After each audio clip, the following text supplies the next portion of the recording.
बहुत लोग कहता कि पावर स्टार पवन सिंह जौन नायका होली के गाना आइल बा पवन सिंह चोरा के गा दिल बड़न। इ गाना पहिले टुनटुन लाल यादव गइले बड़न, पवन सिंह चोरा के गा दिल बड़न। काई भाई कतना ही बात में सच्चाई बा इ आज पता चली। वीडियो में लास्ट तक बनल रहे हर एक बात के पता चली कि टुनटुन यादव के गाना हो कि ना हो। सबसे पहिले इ पावर स्टार पवन सिंह के नायका गाना आइल बा, खाली सुनो। सुनला के बाद अब टुनटुन यादव के जौन गाना बा पुरान का दिलवा तू ही जरबू, इ सुनो।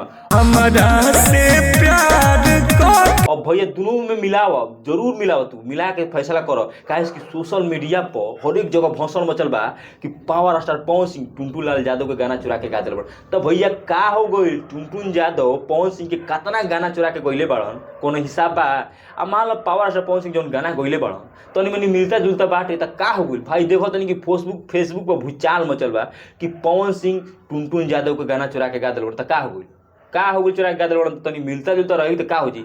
भैया पावर स्टार पवन सिंह गा दिल बड़न तार गाना म्यूजिक चुरा के, त तारा एकदम गर्व होके के चाहिए।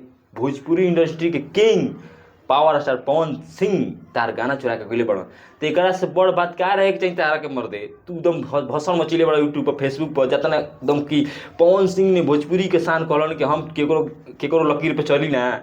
तले टुनटुन यादव के एकदम आरोप लागता कि पवन सिंह हमारे गाना चुरा बड़ा। बहुत पहले ही गाना गइले बड़न टुनटुन यादव, बहुत पहले। आज की डेट में पवन सिंह गाना गा दिले बड़न, नंबर 1 ट्रेंडिंग हो गइल बा, चर्चा होके लागल कि पवन सिंह हई मामूली टुनटुन यादव के गाना चुरा के गा दिले बड़न। भैया ऐसा बात नहीं के तुम गाना तनी मनी मिलता जुलता बाटे, एकरा से तुम विवाद भोजपुरी में बहुत होता। पवन सिंह गाना कबो केकरो ना चुरावेलन, भोजपुरी इंडस्ट्री के शान हमन पवन सिंह गाना चुराई हो ना मरते, ऐसा बात होइए ना सकेला। पवन सिंह